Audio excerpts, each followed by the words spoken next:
For this What Happens Wednesday, we switch gears and go towards electrical systems. Here we have multiple cases where we have 2 points in series, we have a resistor added to it, we have a damper, and then we also have an inductor. Each of the following equations goes with that.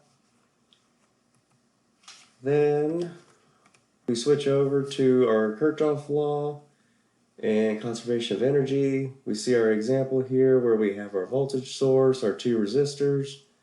Following the equations, we were able to find our I, our VR1, and our VR2.